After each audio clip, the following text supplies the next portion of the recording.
একাডেমির ছাত্রী এই চারজন এরা আজকে উত্তীর্ণ হয়েছে। বিরাট একটা গর্বের বিষয় আমাদের এবং আনন্দের।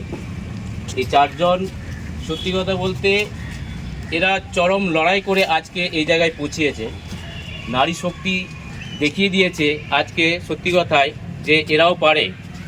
তো বিশেষ কিছু নয়, আজকের দিনটা সত্যি খুবই আনন্দের সবার কাছে, আমাদের স্টুডেন্টদের কাছে, টিচারদের কাছে এবং পারিপার্শ্বিক ওদের যে সমস্ত গ্রামে বাড়ি ওদের, সেই গ্রামের সকলের কাছে আনন্দের এবং গর্বের। এবং আজকে এরা চারজন একটা উদাহরণ, আজকে একটা উদাহরণ হয়ে দাঁড়িয়েছে যে যে কোনো পরিস্থিতিতে লড়াই সঠিকভাবে লড়াই করলে বা লেগে থাকলে, টার্গেট বা লক্ষ্য সঠিক যদি থাকে, সঠিক পরিশ্রম যদি করা যায়, একদিন না একদিন সাকসেস হবেই। সেইটাই এরা প্রমাণ করেছে। চারজনেই মোটামুটি খুব ভালো ফ্যামিলির নয়, মধ্যবিত্ত ঘরেরই সকলের মেয়ে। তো সেই জায়গা থেকে দাঁড়িয়ে এরা যে আজকে এতদূর এগিয়ে এসেছে, এটা সত্যি কথা একটা জোরে হাততালির মাথার মতো।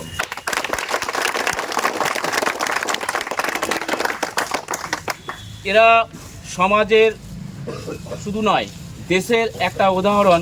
প্রত্যেকটি এরকম মধ্যবিত্ত ঘরের মেয়েরা আজকে যারা ইনস্টাগ্রাম সোশ্যাল মিডিয়াতে পড়ে রয়েছে, সেইগুলো ছেড়ে দিয়ে যদি এরকম একটা লক্ষ্য নিয়ে এগোই, তাহলে আমাদের সমাজ বদলাবে তথা দেশ বদলাবে, মেয়েরা অনেক এগিয়ে যাবে, এটুকু আমরা আশা করতে পারি।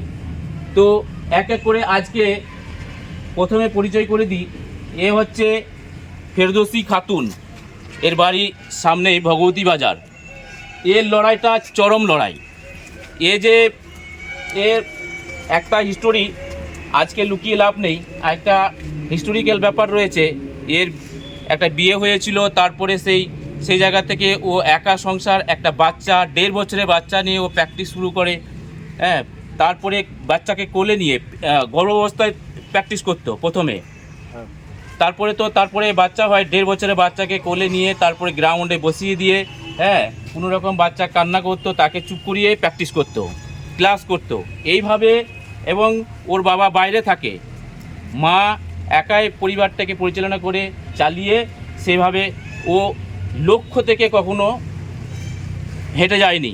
ও জানে বা বুঝেছিল যে আমার লক্ষ্য যদি সঠিক থাকে, যতই পরিশ্রম হোক না কেন, একদিন না একদিন আমি সাকসেস হবই। আর সেটাই আজকে হয়েছে। তো আজকে ফিরদৌসীকে আমি বলবো যে তোমার এই একাডেমির সম্বন্ধে, কম্বাইন্ড স্পোর্টস একাডেমির সম্বন্ধে এবং নিজের সম্বন্ধে এক কথা বলার জন্য।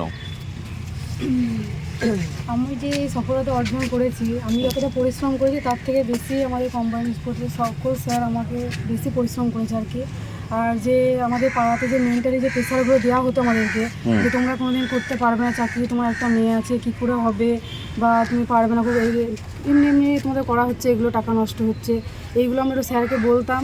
সেই সব ডিপ্রেশন থেকে স্যার আমাদেরকে পরামর্শ দিত। এবং আজ যে আমি সফলতা পেয়েছি, সকল স্যারদের জন্য আমি পেয়েছি। এই বলে আমি